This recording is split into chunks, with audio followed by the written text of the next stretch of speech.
I'd like to call to order the October 3rd, 2018 Council Committee of the Whole. Would you kindly rise for a moment of silence, followed by the pledge to the flag.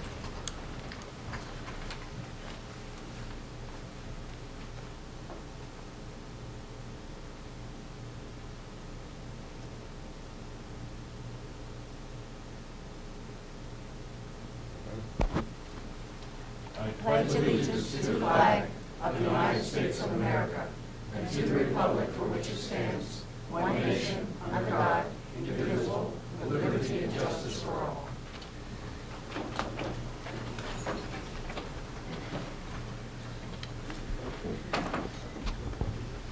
Okay, being that we like to start with great news, we have a presentation about the carousel from Attorney Adam Sager.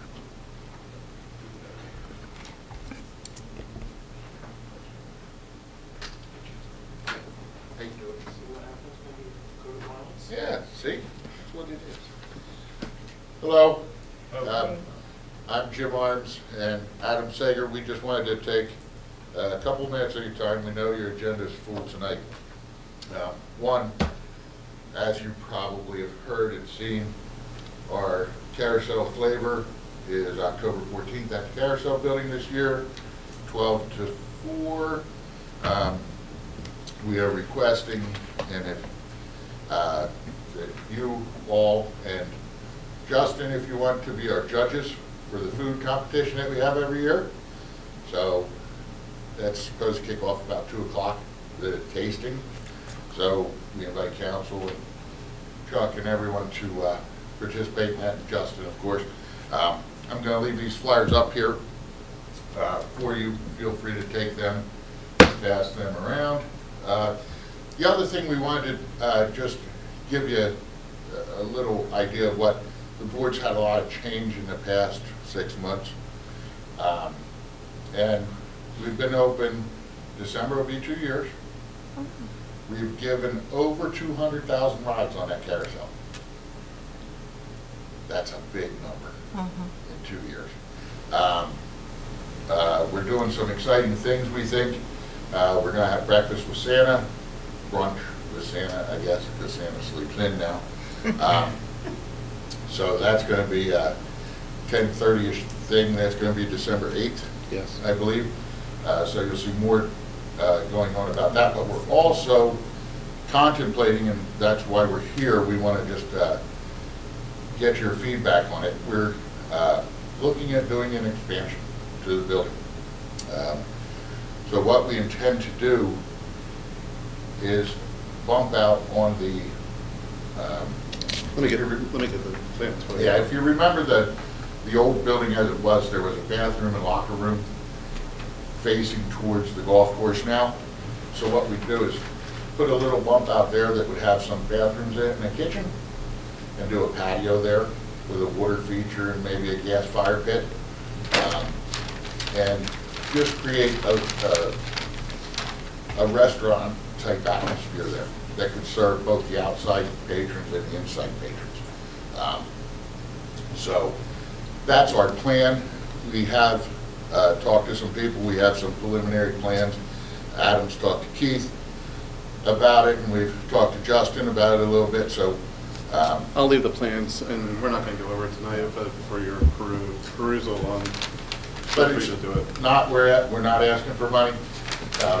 We're not asking for anything other than your blessing that you think this is a good addition of Pottstown. Because we've always interfaced with council and communicated with council well, I think. I think this is the next step. If you look at our business plan, it was developed probably by Evan 15, 20 years ago. That was always part of our plan, to put that into the facility. And we think we're in a good place right now that we can probably pull that off. So, any questions? We hope to see you on the 14th. 12 o'clock. Yeah, it starts at 12, be there at 1:30. So what is your timing on this project at this point? We would like to probably go before council February, around February, January, February. Would like to, we've been given an estimate, it'll take about 6 weeks from start to finish.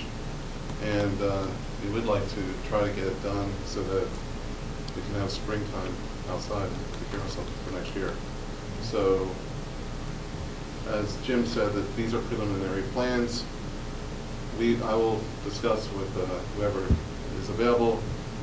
If you need more detailed plans, we'll be more than happy to do that.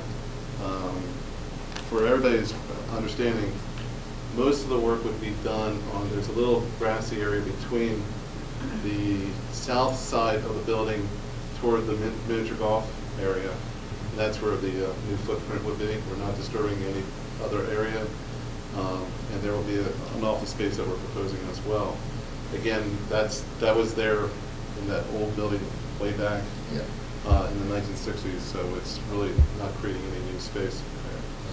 But I'll be more than happy to come with Jim once we get more detailed plans and more detailed understanding, and we'll talk in January. Very good. Thank you very much. Thank you. Thank you.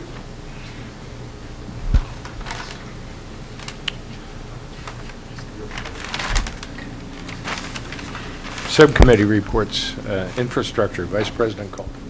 There was no meeting. No meeting. How about economic development? Ms. Lee Clark? Councilors, Ms. Mayor, we have a lot of development happening right now.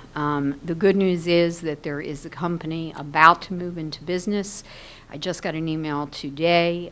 We're into the borough that they're expecting to hire between 40 and 50 people. There is also a group that moved into Contrast Metals is the name of the company. They have moved into some of the footprint of the old Bethlehem Steel, and I was just on their website poking around, and it looks like they have 4 positions available. So if anybody's interested, I'd suggest you get your resume. There's a place to upload for steelworking. They do really beautiful work in stairs and joists and those types of huge projects. So we are absolutely on an upswing. There's a lot of employers and a lot of activity moving into space, into other areas, and I expect things going on in the downtown continuing to increase. As well as I was able to visit with Samana, the owner of Samana, which is a yoga holistic studio, which has moved into the Hanover Square property in the retail space, as well as Donut NB is going to be opening within the next, I'd say, month. So, thank you. Thank you. Transportation, Vice President Culp. The information is on your laptop.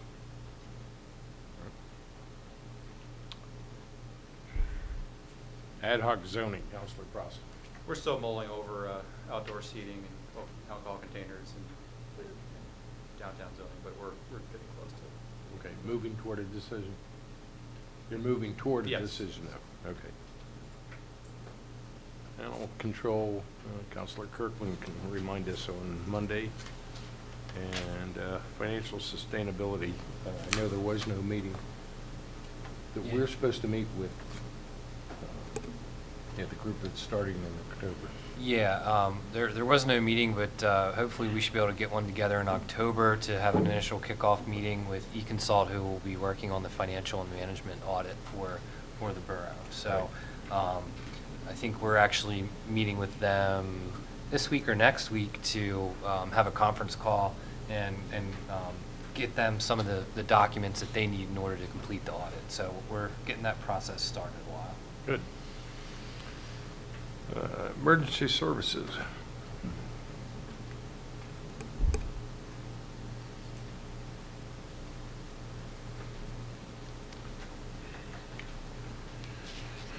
Good evening, everybody.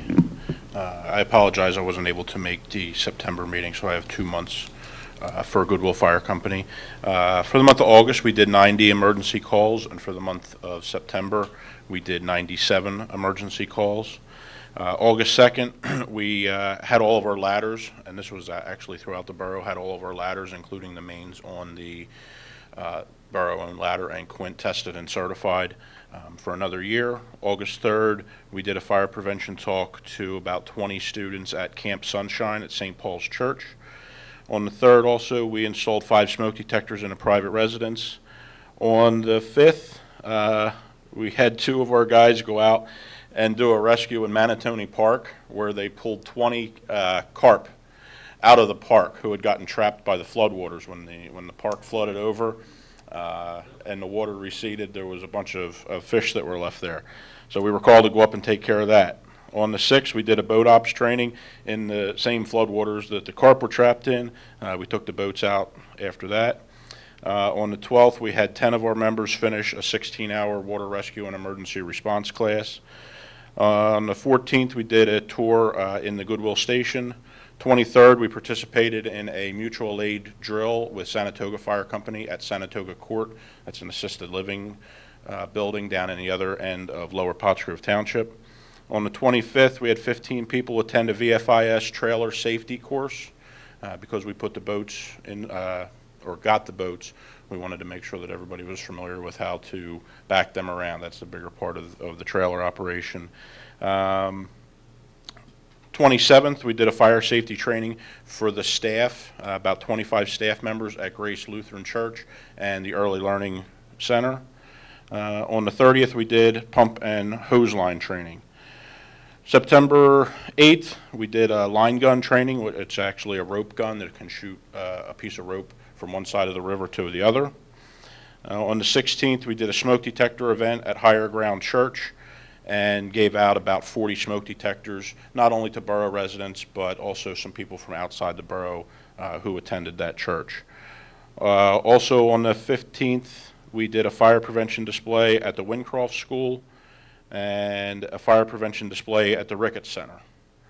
On the 16th, we had our first call out for the boat. We put our boat in service that day in conjunction with the police department to search for somebody who was believed to have jumped in the river. Fortunately for them, they did not, or were able to get out on their own, and we didn't get to do anything, but that also meant that there wasn't somebody injured, so it was good for them. On the 18th, we took the boats back out for nighttime training because we realized that was a little bit of a deficiency in our plan. We had never done any nighttime operations, and the search was, I believe, at 2 o'clock in the morning. 22nd and 23rd, we did Fire Academy lunch fundraisers. And the 25th, 26th, and 27th of September, we had 3 of our members, myself included, attend a fire station design symposium in Raleigh, North Carolina, which was an intensive 3-day training, lectures, just about fire station designs and what we can do to improve for the future. Also on the 27th, we had a pediatric respiratory emergency lecture put on by Dr. Morrow from AI DuPont. Just to let you know the upcoming October, I don't think I've ever seen a busier month for Goodwill Fire Company than this coming October. We are swamped. We have events every weekend going on. Next week, Monday, starts Fire Prevention Week. So we'll be out in the schools and the daycares. We have about 15 facilities that we'll be visiting and 5 to 6 large-scale displays that we'll be attending. And along with Fire Prevention Week, just remember to change the batteries in your smoke detectors and make sure that all those are taken care of. Check your fire extinguishers as well. That's all I have. Thank you. Thank you. Great, thank you. Mr. Feather or whomever?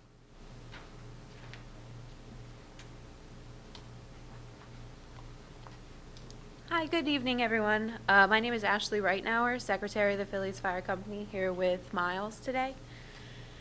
For the month of August, the Phillies ran 70 calls, 86 calls in September, bringing our year's total to 639 calls. We have a new junior firefighter, bringing our total of explorers and juniors up to 8. Our member, Evan Gable, he started as an explorer and has been working at the Montgomery County Fire Academy taking the classes. He is now going to be attending the interior firefighter class, which is the last stage in getting his state pro board certification for firefighting. We have some upcoming events. We have our annual Chinese auction that is November 30th. Starts at 7 o'clock and the doors will be opening at 6 p.m. We are also looking forward to bringing back our hoagie sales as well as a bingo fundraiser in February. So we appreciate your continued support.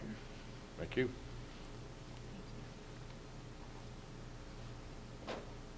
Actually, I had Ashley do it because I don't have a very strong voice right now because of what I've been through. I think most of you know. But I asked her to fill in for me, and from time to time, she will be doing that for us. There's also, we're working on and most likely bring back our golf tournament next year, which is a big fundraiser for us. As you know, I announced that we had to cancel it this year because of some problems, and we regret having to do that. We do look forward to having a fuller year this coming year with more events, and we also have, with fire prevention coming up, we will be out also as Goodwill at a lot of the schools every week, a couple days a week. So it'll be a good, I think we have a busy month coming up. Thank you. Thank you.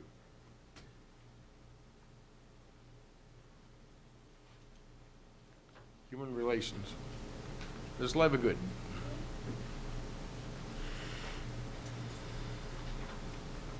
Good evening, councilors.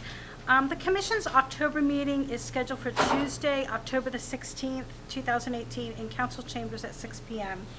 The State Human Relations Commission is waiting to receive the signed memo of understanding from the Chief Counsel's office. Upon receipt of the MOU, the Commission will move forward with the relationship with our Commission and the State Commission. Just a reminder, September 15th through October 15th is National Hispanic Month. Commissioner Gonzalez participated in the Latin Festival, which was held on Saturday, September the 22nd at Riverfront Park. And again, October is National Disability Employment Awareness Month. And it was declared by Congress in 1988 to raise awareness of the employment needs and contributions of individuals with all types of disabilities. Very good. Thank you. Land Bank, Ted Penrod here? No. And anyone here from the library? Councilor Kirkland's not here for Olivet Boys and Girls. Pottstown School District. Councilor Lindsay. Okay, so on September 6th, I went to the Community Relations Committee meeting, and I seen a presentation from Valerie Jackson. She presented a presentation for FAC. Can you stay close to your mic? Sorry, with FAC. And I just was observing on that meeting because I just wanted to see what was going on. But I seen that there was another school board meeting at the school, so I'm going to attend that this month. So that's about it. That's about all I have. Okay, thank you. No, we're not at 7:30 yet. So I'm going to skip over the public hearing. May I have the mayor's report?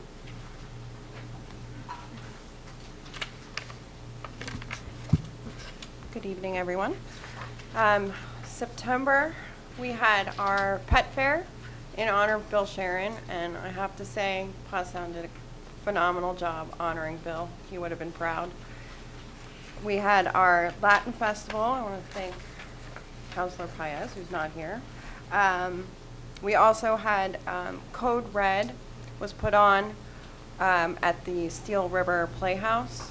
It was a play about school shootings starting from the 1960s all the way to present, and then we had a community discussion about the dangers in schools now and what kids and survivors are going through at this time. And Dawn joined me, so that was a nice evening. It was a very powerful evening. If you'd like to read more about Code Red and their efforts, you can go on my Facebook page.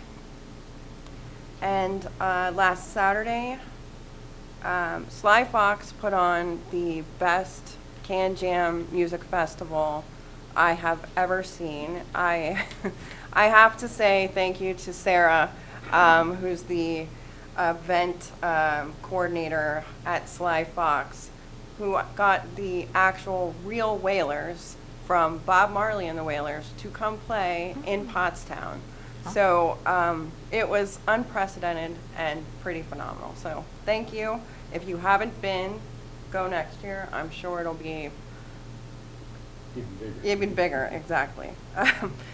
October is a busy month for us all. It's also my favorite month. So we have on the 13th from 12 to 3 at Memorial Park, we have our Cheese-Toberfest, where I will be judging 15 grilled cheese sandwiches. This is to support the Tri-County Active Adult Center. And I think we've passed that we'll be having alcohol at that event, so thank you for that. Okay, I'll be there. Wash down some cheese, I gotta cleanse the palate. There. The 11th, from 5 to 7:30 is our farm, supporting Perdita at Charlotte and High Street. I believe starting the 12th, Sweeney Todd is being put on by Steel River for a couple weeks in October. The 17th, there's the Perdita fundraiser at the pub from 7 to 10. The 20th, and I expect everyone to attend this event. If I can do it, everyone can do it. From 9 to 3 at Edgewood Cemetery, we are having a cleanup. I'm going. Yeah. So if you have any rakes, shovels, lawnmowers, obviously there's nothing to plug in. If you have an electrical one, so we need gas-powered, weed whackers, etc. If you have a riding lawnmower, chief, they can ride their lawnmower down from their house to Edgewood Cemetery just this one time so that we can get this done quickly. It's a large cemetery. It needs a lot of work, and I expect everyone to be out there and mowing. The 23rd, we have our Halloween parade. I will, as usual, be judging our costume contest, which starts at Goodwill Fire Company. And the 27th, Paid is putting on Clue, and Peggy, forgive me, I've signed up for it. It looks phenomenal. I just don't know much about it, but I'm excited to go. So, It's Perdita. is it Perdita? I'm so sorry. It's okay. Perdita. I just don't want to take you to try to figure out what. New event we just put her into. It looks very cool. So, Perdita. And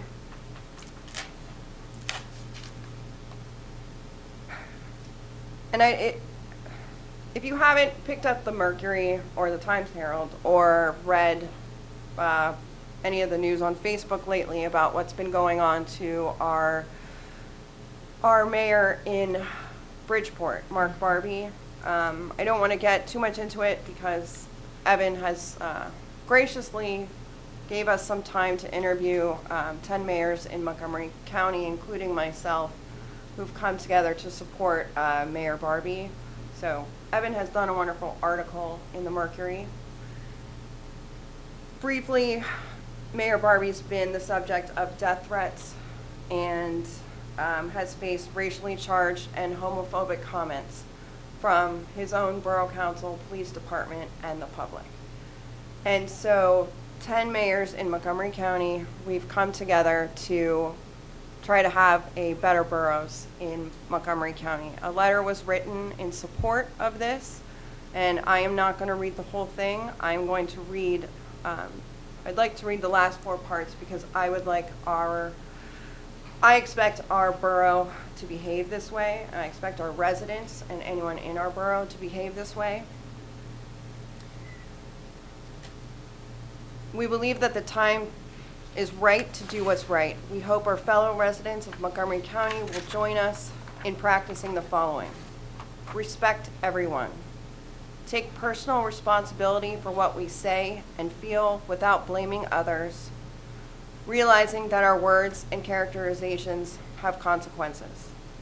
Examine our own assumptions and perceptions, knowing that we all see through the lens of our own experiences and privileges that may be quite different than that of others. Trust political and ideological ambiguity. Our aim is not to debate who is right or wrong, but what policies and programs will make our communities better places to work, live, and play. Mayor Jenna from Royersford has now, because of this, and she joined with us in this letter, has started a random acts of kindness in Royersford. So I'm copying Mayor Jenna of Royersford, and I hereby declare October to be Pottstown's Random Acts of Kindness Month. Mayor Jenna has asked for 35 posts of recipients of Random Acts of Kindness to be posted on her Facebook page. I'm going to post this event. She's giving everyone till October 24th. I will give everyone till October 31st. And because Royersford is much smaller than Pottstown and we have 23,000 or more residents, I'm going to ask for 1,000 posts on this event. You have until October 31st if you are the recipient of a random act of kindness in the Borough of Pottstown, be it your friend bought you a drink at the pub, you came down to Edgewood Cemetery and loaned us a riding mower, came out to an event, volunteered at an event, what have you. I would like you to post if you are a recipient of any random act of kindness. And one last thing, if I may. Tomorrow is my partner in crimes, the first laddie of Pottstown's birthday, so I would like to wish him a happy birthday. Thank you. Go ahead, top that. Yeah, that's going to be. That's hard. It's going to be tough to top. Although, just wanted to let everyone know that PECO will be starting their underground wiring project to fix all of the street lights along High Street between Madison and Manatawny Street. They expect that work to start on October 22nd and start at High and Madison and work its way west. It's going to be slow going, maybe about, they're going to replace about 2 blocks of underground cable per month. And they'll start on one side of the street and work their way around until they get back to the other side of the street. So the lights will remain powered during this work, and we're still working with them to get some temporary feeds set up on the south side of High Street between Franklin and Bailey, where we have a number of lights that are out. So we're looking forward to this project. PECO will be notifying property owners about 2 weeks in advance before they start this work, and once completed, it should dovetail quite nicely with the other lighting projects we have in the pipeline for the downtown. We were a recipient of a $200,000 grant from the CDBG program that will allow us to upgrade some of our fixtures to LED fixtures along High Street. So looking forward to that. On the authority side, the authority did put out a RFP for an authority engineer. So firms that are interested in providing those services to the authority, wastewater and water treatment engineering services, are asked to apply. You will find a link to that application and RFI on the website. And then just a final reminder, Our regular council meeting will be held Tuesday, October 9th, in observance of the Columbus Day holiday. Thank you. Thank you. It being 7:30, we're going to hold a public hearing on the Keystone Employment and Economic Plan. Mr. Garner? Thank you, Mr. President. As you've indicated, tonight's hearing is for the purpose of obtaining public comment with respect to a proposed specific plan entitled the Keystone Employment and Economic Plan that has been before council a number of times. I think council recalls in the last few months, Ms. Lee Clark has presented information to you in conjunction with Montgomery County Planning Commission. Specifically, this specific plan, which is permitted under the municipality's planning code, would take a large tract of land that's located on Keystone Boulevard. It's be partially in West Pottsgrove, partially in the borough of Pottstown. The specific plan would allow a mixed-use project on that parcel. The plan as proposed includes different uses, including retail, commercial, industrial, office, and recreational uses. It's required that you hold this public hearing in order to have public comment. There are a number of other procedural requirements that have to occur in order for council to approve this plan, should you choose to do it. I would note that the Pottstown Borough Planning Commission reviewed this plan at their meeting on September 19th. Following the presentation, the Planning Commission voted to recommend to you, Borough Council, that the plan be approved. The notice of this hearing was advertised as required by public notice in the Mercury on both September 10th and September 17th. In addition, there is a requirement that the plan be circulated among contiguous municipalities and school districts to allow for a 45-day comment period. My understanding, Mr. Keller, is that that has already started, but we're not through the 45 days. Is that correct? Yes, I believe so. So at this point, if anyone in the public wishes to provide any comment with respect to the proposed redevelopment plan at Keystone Boulevard, now would be the time. Would ask that you raise your hand. We'll call on you, identify yourself with your address, and you can provide your comment to Borough Council. Following the hearing tonight, there will be no further action.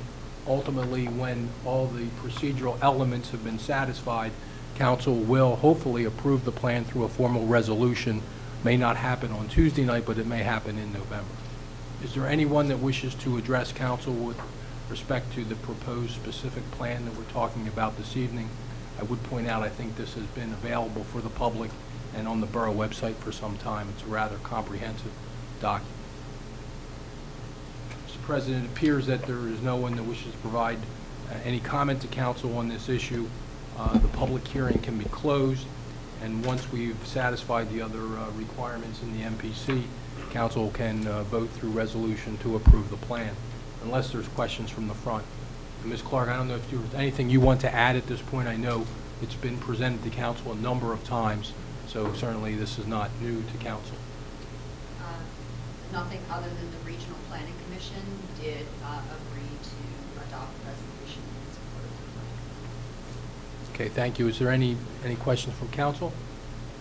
If not, Mr. President, we can close the public hearing and move on to the next item. Okay. Hearing closed. And number 9, PICO Green Region Open Space Program. Anything other than the PDF document? Yeah, no, I mean, this is just a grant for the upgrade to the Spruce Street Playground. The borough's match will be $10,000, but we're more than hopeful that that will be offset by a future grant request for that facility. So we'll vote on this Monday night. 10, fee resolution amendment. You've all had the opportunity to read on your screens the changes. This will just update the fees to cover the cost of our services. One thing that's not shown on the agenda attachment will be updates to some of the park and recreation fees, and these will be added before Tuesday night. Okay. Would you comment on the process of making these changes? We took an in-depth look at the actual costs. These are the fees are increased to cover the cost of our services. Right. Okay, we'll list that for Monday. Thursday, the DUI grant. This is the annual DUI grant. It's $100,000 to cover police costs for DUI enforcement. And it's for 2 years. For 2 years? Yeah. Okay. Any discussion on this? Okay. Vote on that Monday. 12, the Pottstown Area Regional Recreation Coordinator Extension. So this is a request to extend it for 5 years. So the maximum would be $8,003 in year one, escalating up to $8,745 in year 5. That fee could be reduced by more than that if more than 6 municipalities participate in the program. So again, this is for a shared service for someone who is going to look out for the recreation interests of the borough, write grants, do planning studies, help the borough with retaining consultants and other experts for that work. Very good. No issues. We'll list that for Monday. 13, Hanover Square Lofts, the subdivision plan. Council recalls this is an adjunct of the Hanover Square Lofts, the apartment unit on 300 Cherry Street. One of the requirements was to provide sufficient parking to those residents that would occupy the lofts. As a result of a zoning hearing that was held and a condition imposed by the zoning hearing board, the applicant had to provide a certain number of parking spaces. As a result, the applicant has entered into an agreement with, I believe it's the HOA from the residential component of the Hanover Square project, and they're purchasing a portion, or actually the portion of South Charlotte Street that's now private. So that portion of the street would be subdivided off from the townhome project. It would be annexed to the apartment units at 300 Cherry Street. The purpose would be to provide street parking on the private portion of Charlotte Street, which would qualify as off-street parking under the zoning hearing board decision. So this is simply a minor subdivision to annex that parcel. This was reviewed by the Planning Commission at their September meeting. I believe in your packet you have a review letter by the borough engineer. The applicant has indicated that they were willing to comply with those comments. Planning Commission recommended approval of the minor subdivision / annexation with the added condition that the appropriate public access easements and utility easements be prepared in a written agreement form for that portion of South Charlotte Street. Dan, you were at the review? I was there. Yeah. Okay. Anything else to add? Nope. Pretty straightforward. Pretty much so. So if you're inclined, you'd be a motion to approve, subject to the engineer's review letter and the easement requirements. Okay, we'll list that for Monday. Chemical bid awards. Well, you have the list from Mr. Yerger. Yeah, so the recommendations are in the packet, and these are for chemicals that are used at our wastewater treatment plant and water plant. Prices for some of the chemicals will be locked in for multiple years if awarded. Just one difference to note there. That's good. That way they can't go up. That's right. Okay, if there are no questions, we'll list that for Monday. 15 bid awards to rehabilitate the East Apron and taxiway. Yeah, we're recommending to council that they award the bid to RoadCon at the low bid amount of $743,870 for alternate 1. Okay, any discussion? Not, we'll list that for Monday. 16 bid awards for highway materials. So for the highway materials, H&K was the only bidder, and we're recommending their Saratoga and Douglasville divisions get awarded the work. We're accepting those.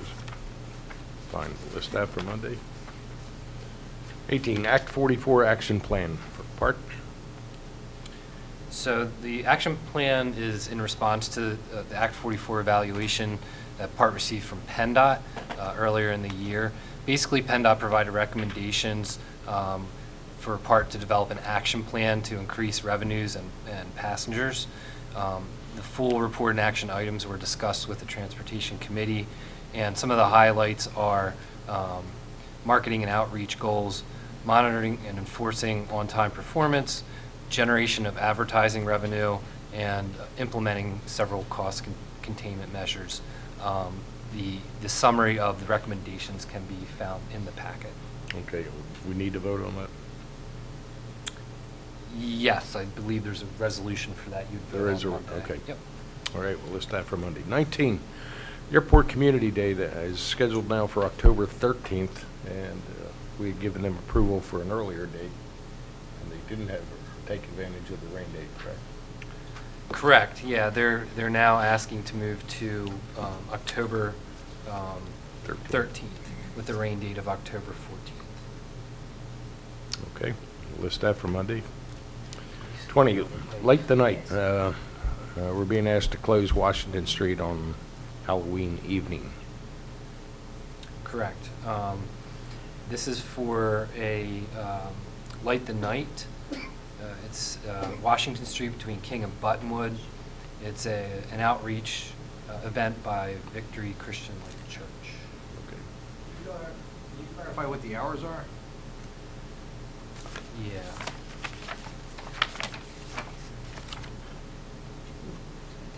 Three to 9 p.m. 3 to 9, okay. Wednesday, October 31st.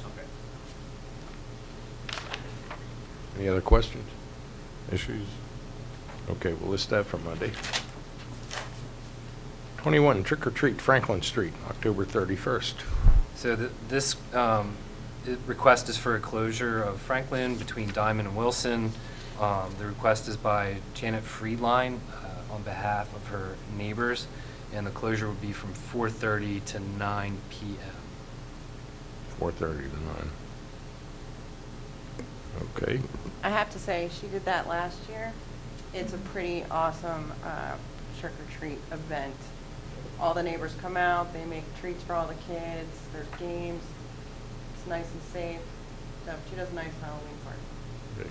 And again, it's Franklin from Diamond to, Diamond to Wilson. okay. Which? I did? Oh, okay, I'll go back to that. Diamond to Wilson. Okay, reminded I missed number 17, a bid award for the water pipe fittings and appurtenances. Okay.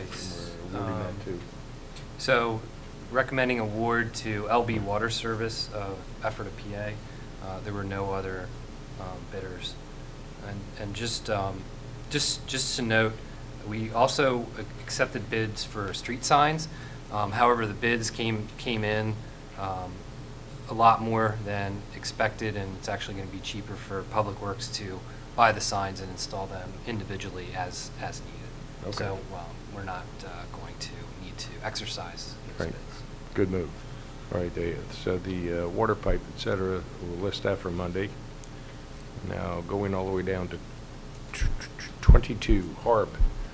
They're asking for approval on 860 Beach Street, also known as 717 High Street, 1200 High Street, 100 North Hanover Street, and 64 King Street. If you want to go out and look at those. And 23 Harb, administratively approved for 844 High Street. Okay, list those for Monday. Board vacancies. Padita has 2 openings yet, so we'll move on that later. Correct. Yeah, Yeah. per the council requirements, we usually let those openings advertise for 30 days before we would make any recommendations for board members to fill those positions. Okay. Now, 25, how about a budget presentation?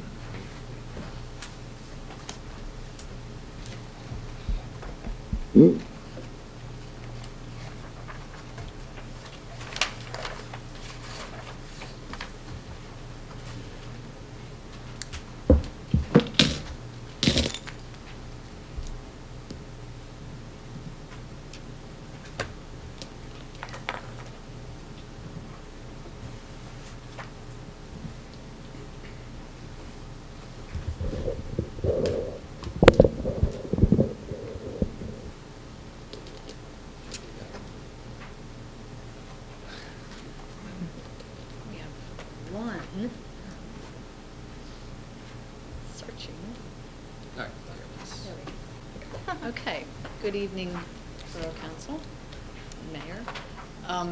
This is our presentation for the 2019 budget.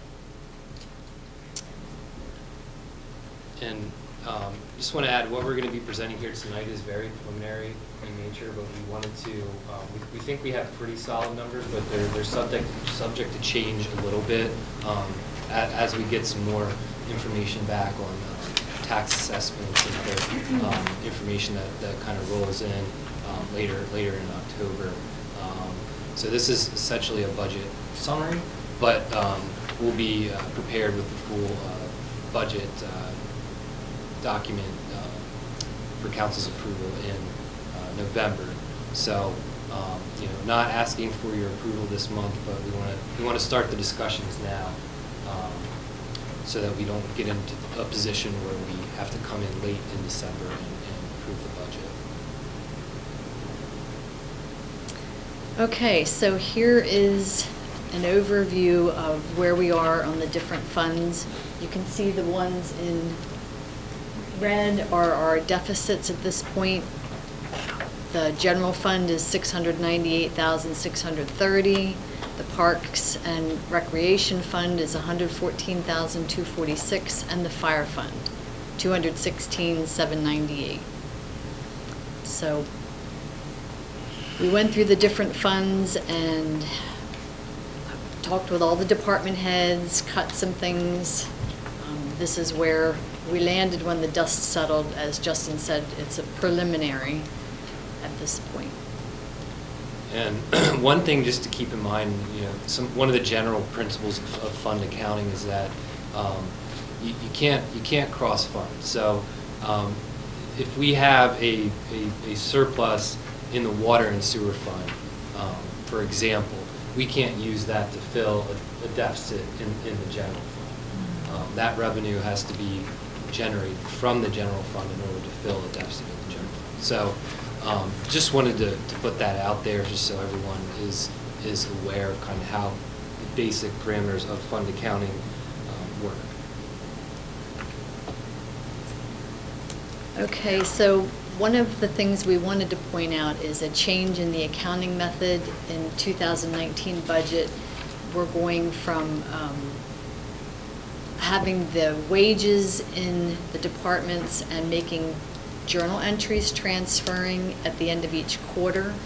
We're going to a position-based budgeting now.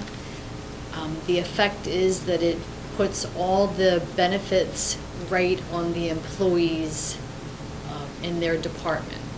So we can now enable, you can see exactly what a department costs. All the wages and benefits for all the employees are right in that department.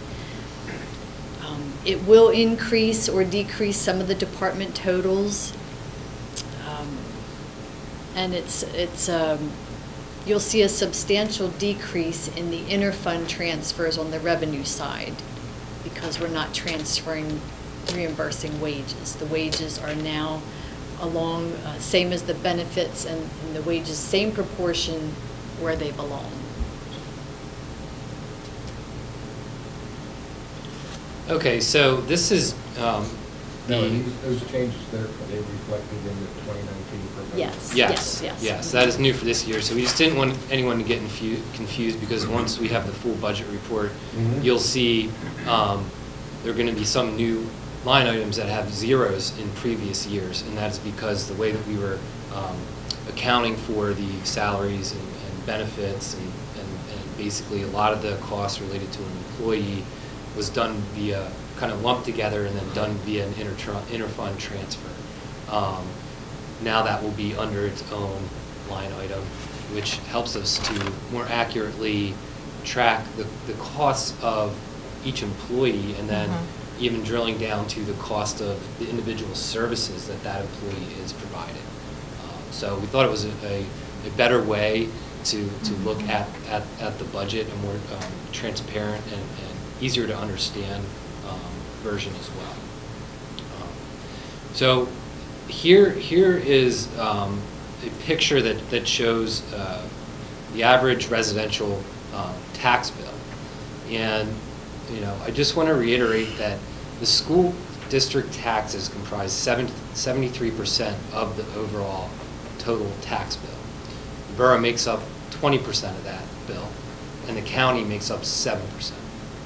So if your total tax bill is $4,000, your real estate tax bill, the borough portion would be $800 based on 20% to the borough, 73% to the school, and 7% to the county.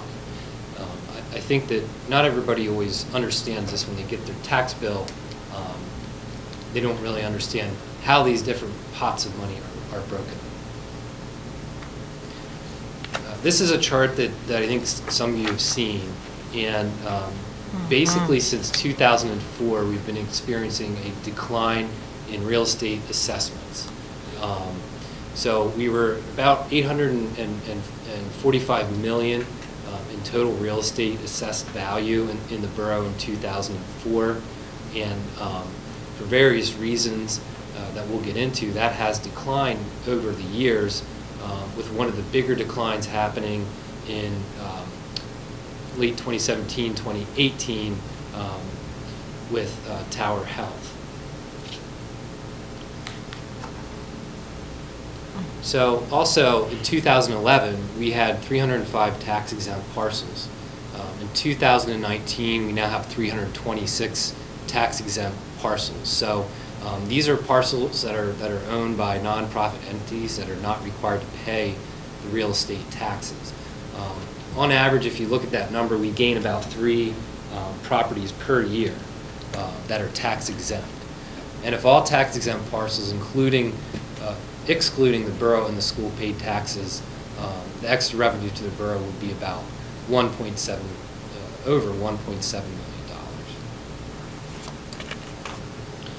So last year we talked a lot about the sale of Pottstown Memorial Medical Center to Tower Health. Again, this represented a loss of $22 million that we felt in this year's budget, but we'll continue to feel that revenue loss of about $263,000 from all funds and $191,000 of that total coming out of the general fund for the next future to come. So that is one of the kind of revenue headwinds, as we're calling them, that we're up against here at the borough. The other issues that we have are people that are challenging their assessed values by the courts. So we had a couple years ago, I guess it was last year, 799 State Street, which is I think the Pottstown Center where the former Giant formerly was. They were reassessed by mandate from the courts, and the courts awarded adjustments back to years 2012. So basically what the court said is that they've been overassessed since the year 2012, and the borough now needs to pay back that tax revenue that we've got from all those years. So we're spreading that out over. We paid 1/3 in 2018. Okay. And 2/3 they required in 2019. Just before you proceed, so in other words, they're being rewarded for allowing their property to decay. I live in that ward, and I drive by that every day, and they are not pursuing any new clients. They're not doing anything to make that property any better or more profitable, but yet we were responsible for returning a tax bill when they're just doing nothing to it. That's correct. For the past. Okay. Once the court says it is what it is.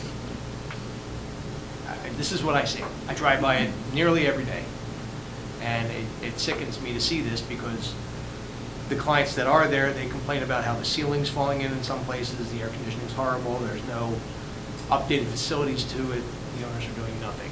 And yet we're paying them back. What complicated it even worse was there was 3 different owners involved in this refund that goes back to 2012. So the school district was also subject to this refund as well. So they're on the hook for Close paying to back $1 million. a lot more. Yeah, yeah. And I imagine the county too. So 2019 is a $240,000 hit, and of that $240,000, $170 is needed from the general fund. And then just want to take a look at something a little more globally. And on the chart on the left with the green bars, that shows since 2003 our millage rate in the borough. So you can see that over the years we have raised the millage in spurts. Usually we go for a couple years of either no or minimal, and then a few years where we have to increase the millage rate by a significant amount. I think the period between obviously 2007 and 2011 was particularly difficult with the recession that hit. But then we went flat for a while, very minimal tax increases to zero tax increases for a period of about 8 years.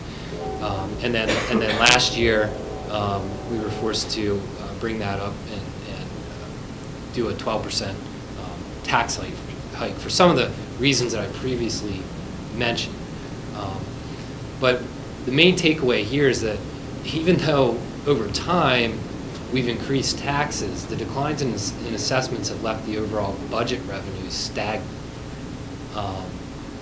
So basically, with the increases that we have made, we're essentially just keeping pace with the declines in assessments. And you can kind of see that where from 2017, between 2017 and 2019, we were up a little bit in 2018 and then down a little bit in 2019 from the previous years.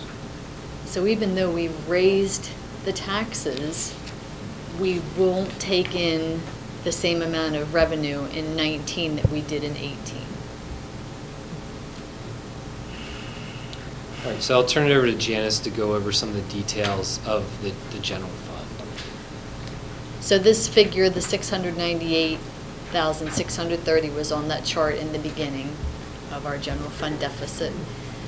But I wanted to point out, this slide shows the budgets over a period of time. From 2014 to 15, it increased, but notice from 15 on, our total budgets have decreased and almost became flat. So we're doing better with efficiencies, able to do more with less, I guess you would say. It's been a struggle, but we've cut as much as we can cut, is what I'm trying to show here. This slide is... Can you go back to the last slide? Mm-hmm. What happened from 2014 to 2015 that created that huge spike? We talked about that earlier, and without looking specifically, I think that might have been the time frame where the police were down 7 officers, and then they were hired, but I'm not sure. Yeah, we'd have to look into that and get back to you, because I don't think that was wholly the reason for that increase. So we'd have to get back to you on that. Thanks.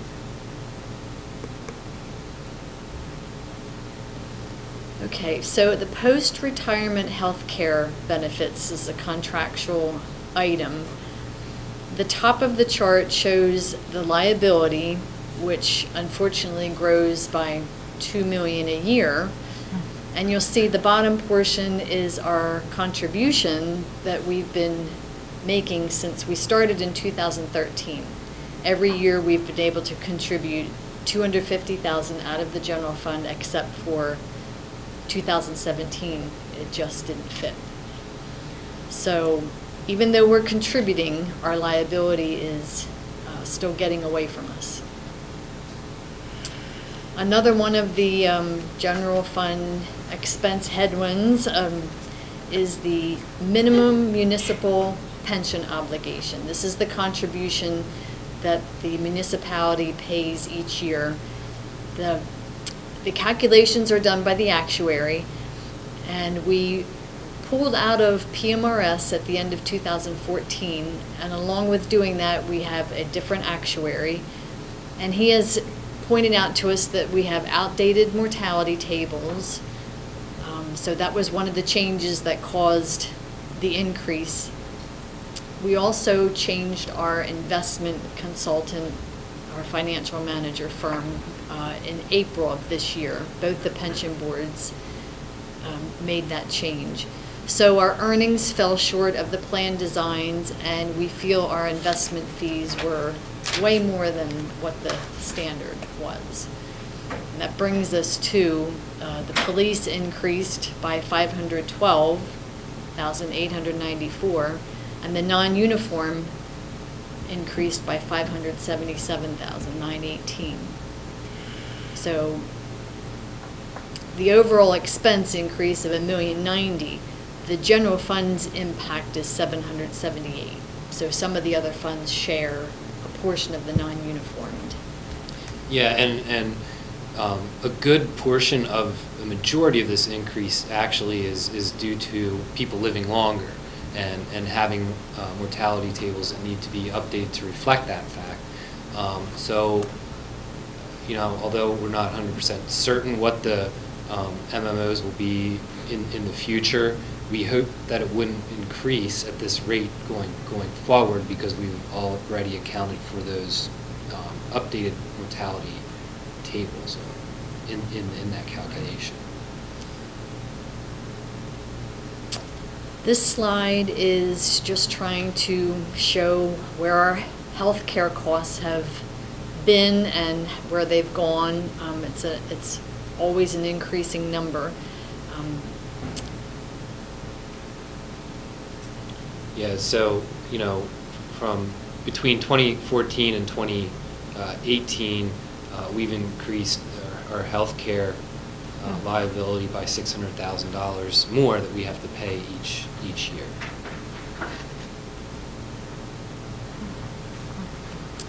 And so this brings us to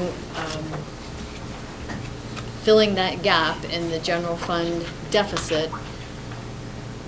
It would take an increase to bring the millage to 9.356, and that would be an annual increase for a property assessed at $85,000 would be $79.45, and a property assessed at $100 would be $93.47.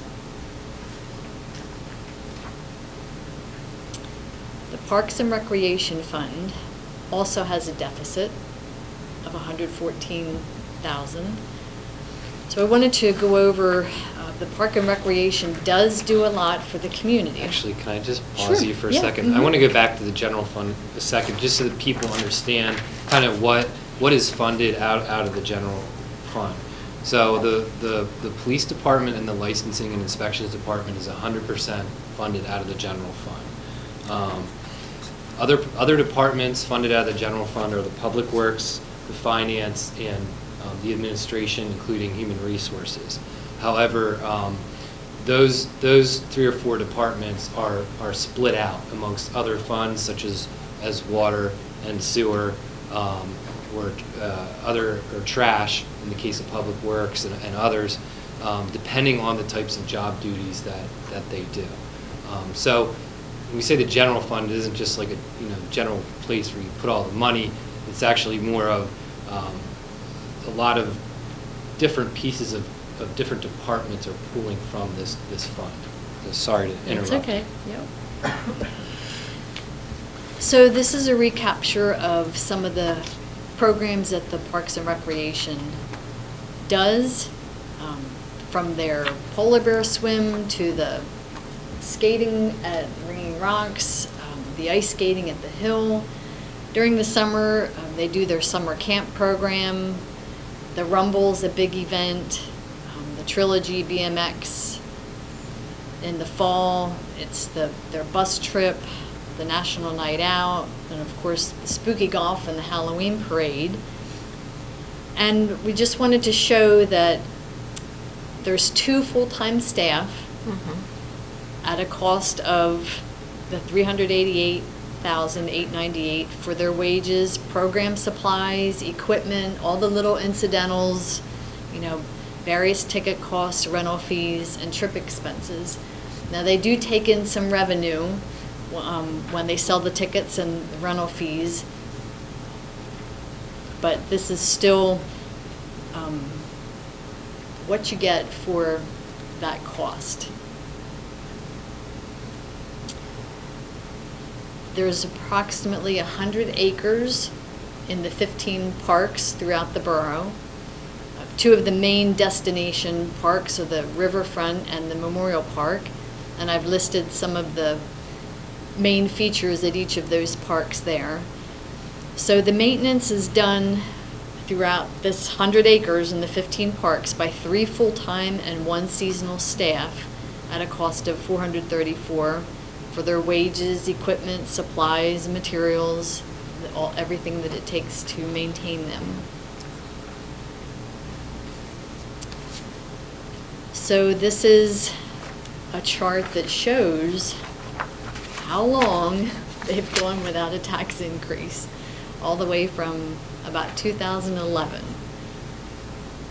So we could see there was 2 incremental steps there from 3 to 6 and 7 to 10 that were kind of pretty much the same. So they've been doing a lot with the same amount of tax revenue for quite a while. So they need to have a millage rate of 1.174. And the third piece on the chart from the beginning was the fire fund, the deficit of $216,798. The fire tax provides the allotments to pay for the 4 companies. So the companies are listed there in their allotments. That comes out of the fire tax. I've listed the total fire responses. This information was provided by the interim fire marshal. So the position of the fire chief marshal in 2018 was 2 individuals. And moving forward in 2019, it's been a combined position. So along with responding to the fire calls and the paperwork that goes with that and the oversight of the 4 companies, the position will also do the inspections on, building permits, the alarms, bonfires, firework displays, and it's a total cost of, for that part of the fund, $246,739 for the wages, the equipment, supplies, and materials.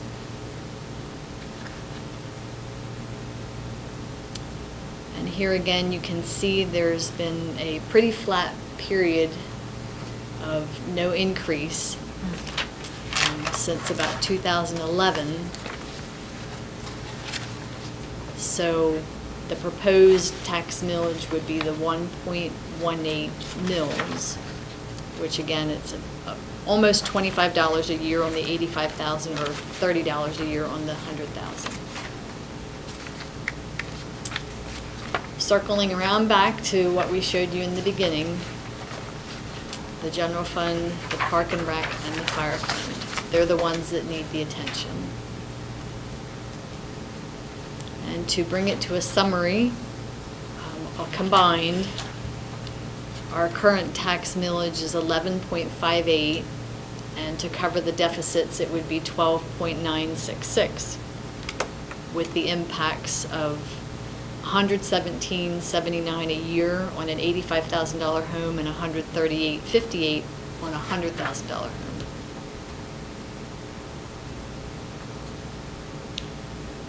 So those are the numbers, those are our needs for that we're recommending for this year.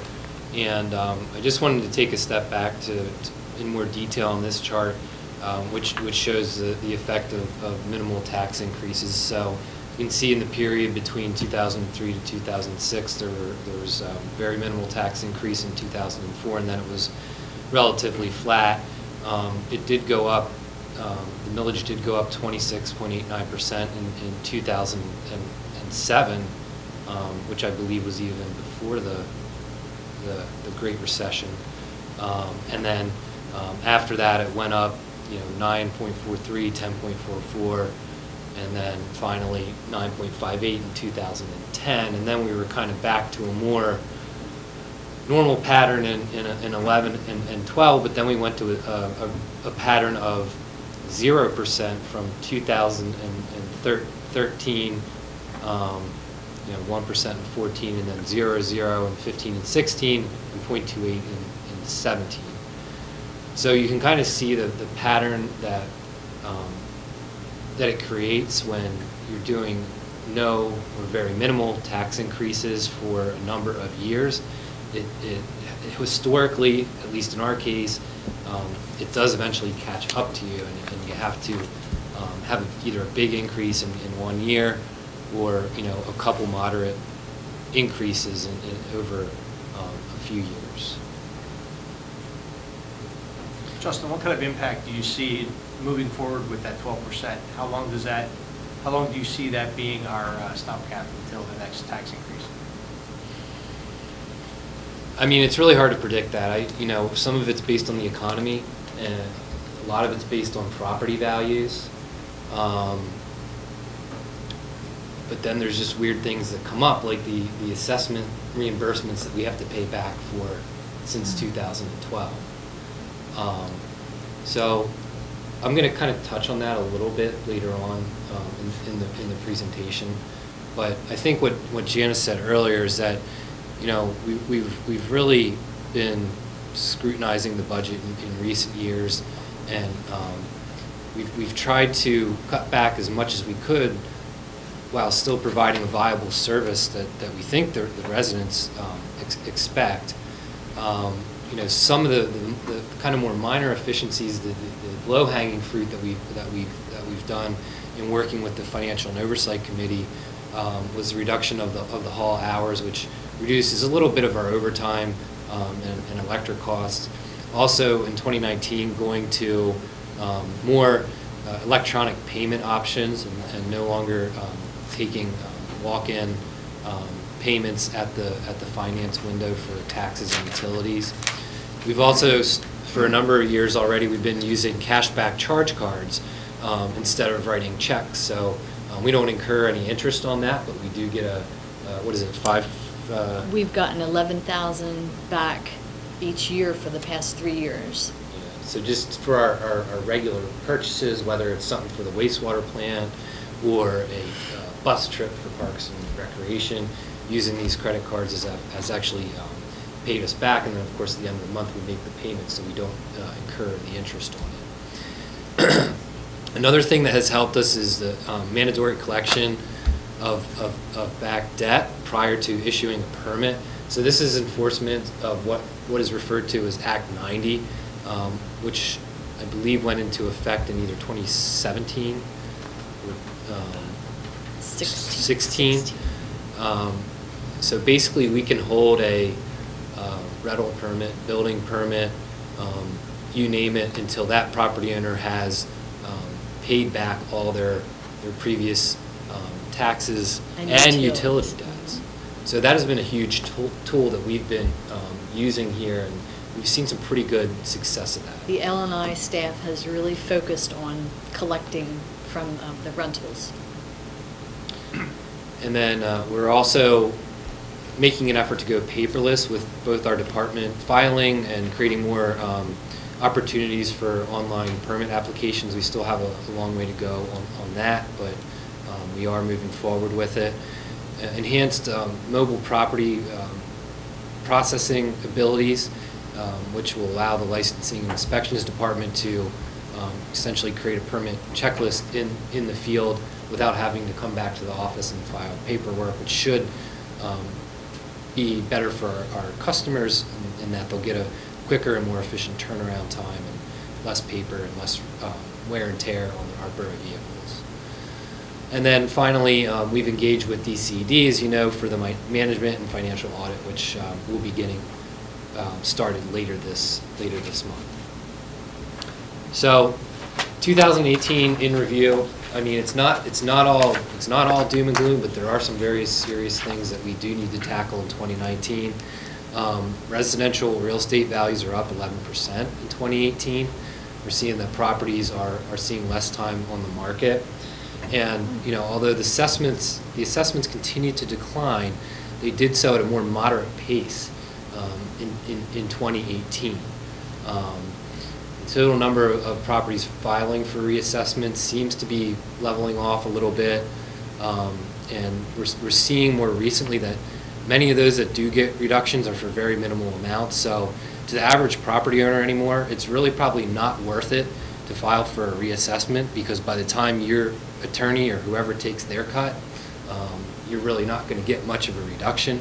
And so we're seeing that play out just a little bit. We're just starting to see that play out. So we're looking forward to 2019 to see what might unfold there, because obviously as the assessments have to catch up a little bit to the property values, because the assessments are based on the property values. So in theory, as the property values go up, the assessments will lag behind that, but they should follow.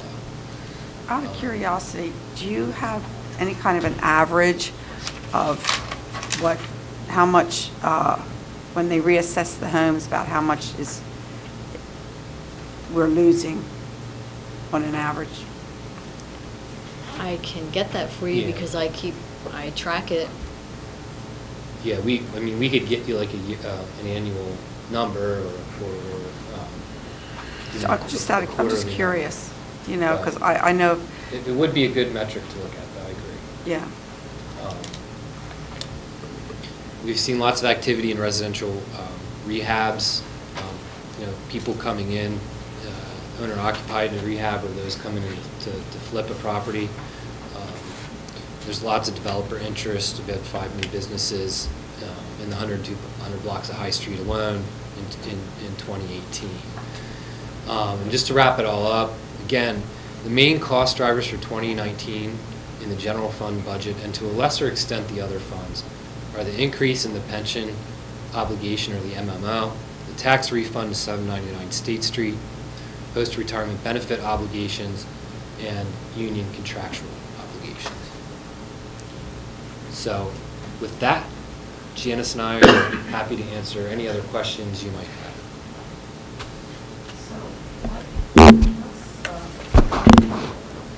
I haven't heard anything really about the hospital.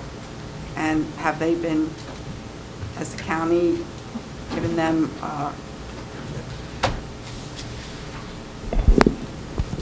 We have not heard anything as far as a pilot from the hospital. I mean, they've assured us that they will come through with a pilot once they get their court cases settled for tax-exempt status. I guess in the case of the EIP, what do you think the chances that they're going to be able to find, you know, major holes or instances that they're going to be able to improve our budget that way? I mean, I think you guys I remember looking at it very thoroughly last year as well. I mean, really, what else do you think they'll be going to be able to find? Yeah, and Janice and I were talking about that the other day, and yeah, it's going to be interesting to see what they might find. We don't think they're going to find a whole lot on the efficiency side, but we do think that maybe taking a deeper look at some of our agreements, whether they're contractual agreements or agreements with the Water and Sewer Authority, that may be potentially something that could be gained from that aspect of it. So I saw their list of requirements of the documents earlier this week, and it's quite extensive, so they're really going to dig. I remember looking at all the recommendations since 2009, but nothing really a concrete way of dimensioning the budget. So I think this firm is a lot different than that firm. Absolutely.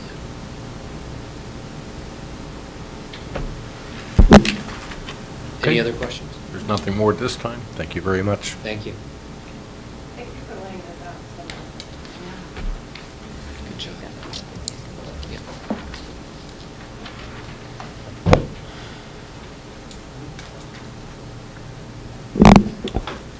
Okay, at this time, I'd like to add one more issue. Mr. Garner, you'd like to address us on the zoning officer position.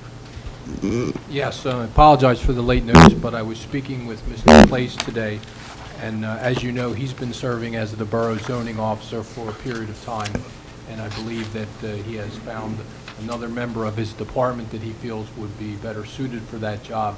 So the zoning officer is actually an MPC position, and the zoning officer interprets the zoning ordinance, writes opinions, and does a pretty important function.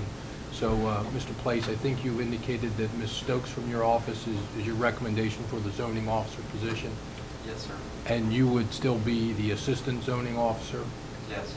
So I would suggest that we formally place this on the agenda for Tuesday evening, just a motion to appoint Ms. Stokes as the Borough zoning officer with Mr. Place being the assistant zoning officer.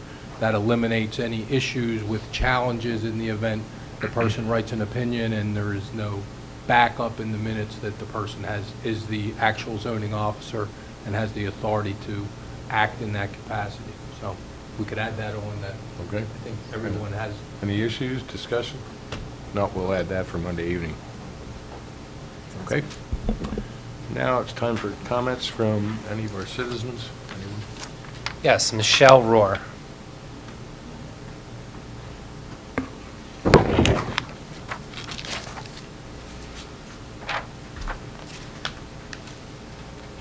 Hi.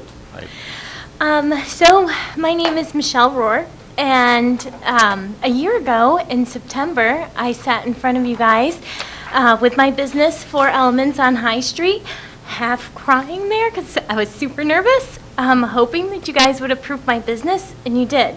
And thank you so much, because now a year later I'm here to tell you about one of the very awesome things that myself and my business are, along with Padita, putting together. So, on October 27th, we have Clue, Pottstown edition. And so my idea behind this was everybody loves murder mysteries, right? They're selling out restaurants. But I wanted to bring people to the town of Pottstown. When I did the Easter egg hunt, I went into all these really cool businesses that I was like, I can't believe these are all hidden here. They're so great. And so I wanted people to be introduced to these businesses. So I took that concept of a murder mystery, but I wanted to make it, again, a little more fun. So we did Clue. Everybody knows how to play Clue. Who did it, what, with what, where. So we wanted to bring in some of the history of Pottstown. So we took Mrs. Smith's pies. And so I did a little digging on the history of the Smith family and how Mrs. Smith's pies came about. And I found that it's such a beautiful story of how she started, what the Smith family has really done for this town. And so we have decided Clue is what happened to Mrs. Smith. You know, where did she go? And so you have to go from business to business, finding clues, you know, meeting people, and you're ending with, you know, solving the mystery. And I will say that because Mrs. Smith's family was such a great patron to the town, that we did do it, and I know that some of the family still lives here, we did it very tastefully too. There is absolutely, I don't want to give too much away, but there's no disrespect to the family at all. And in the hunt, when people go into some of the businesses, like Robert P. Smith, or Robert C. Smith, you know, he built one of the senior centers here in town. Or Robert P. Smith, he put the lights out at the football stadium. So people will get the chance to learn a little bit of history about Pottstown along with Mrs. Smith, and they get to, you know, meet some cool businesses. And when they go in, so we have 11 businesses participating. And I'm incorporating some of the original clue pieces as well. And when people go into some of the businesses, you know, we're going to have some of them that are like a womp, womp, womp, there's no clue here. But we're going to have something super fun happening, like maybe a dance party or maybe some, you know, kung fu action down at Red Cloud. So, yeah, that's going to happen on October 27th. Great. Any questions? Yes, what are the times? Oh, The time. yes, it starts at 6:30 in Smith Family Plaza, and we encourage people, it is free for the community, family event, and we encourage the community to register. You go to Pottstown, downtownpottstown.org, and you can pre-register just so that we have an idea as to how many people to anticipate, because we have people separated into groups and everybody, so I want everybody to have fun doing this. I don't want, you know, some smart aleck, you know, hey, what was your clue, where have you been? So I tried to make it a little, you know, so people can't copy off of each other. And so with this, we have clue pieces that are just going to be scattered all over the place. It's just going to be so much fun. I'm super excited. Thanks. Is there an age? Nope. Any Nope. age? Yeah. So as I said, with Mrs. Smith being, her family being like, you know, huge patrons of the town, we wanted to do this very tastefully.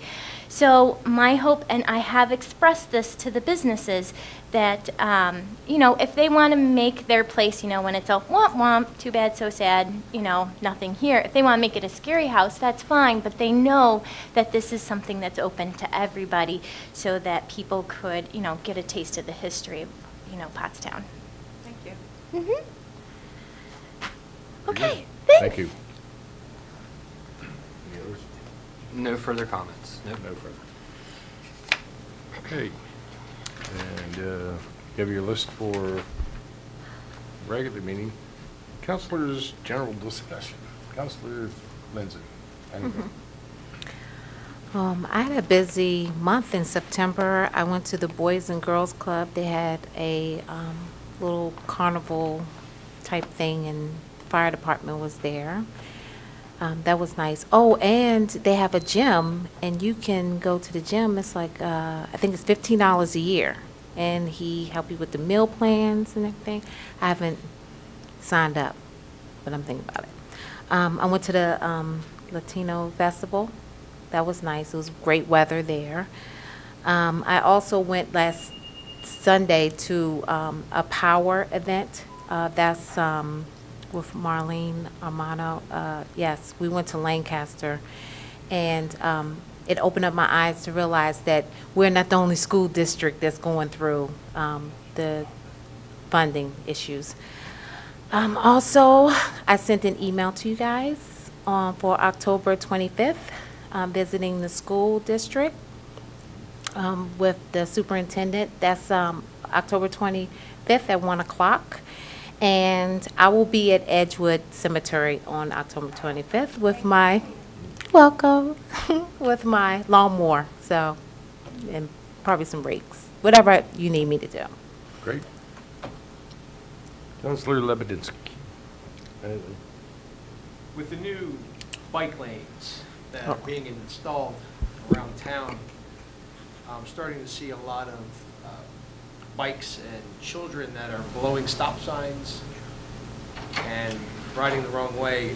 All I ask is, for safety's sake, I have kids on my streets as well. This is the second generation of kids that I have seen growing up. Tell your kids, educate your kids on bike safety, on traffic safety, because I would really hate to see a child get hit because they're pulling or flying through an intersection where they have the stop sign. It's imperative to see this because I see it all the time. I've talked to the parents of these children that I've seen, and I just want to not see that kind of tragedy. So even though we have to deal with these bike lanes, please, since we have to deal with them, please educate your kids. Let them know as early as possible and often as possible, that they have to know what the right-of-ways are. That's my plea. Good. Councilor Culp? No. Councilor Prosser? I think the Karis went well, the cleanup. I didn't make it to the formal meeting because I know I'd be coming basically right back to my neighborhood. Which, trash is probably one of my bigger pet peeves for the first board. It's a simple concept, just take your trash, put it in a receptacle.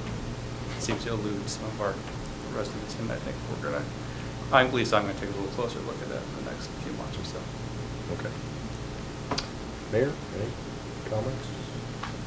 Well, you may notice that my Facebook page has a lot more posts on it, and I just want to say that I really appreciate some of the members on my mayor advisory committee that are taking some time out of their busy lives to assist me in promoting Pottstown. So, oh, and there's two back there. So thank you, Hannah Davis and Janet Greenlaw. Okay. And I can't top that, so meeting adjourned.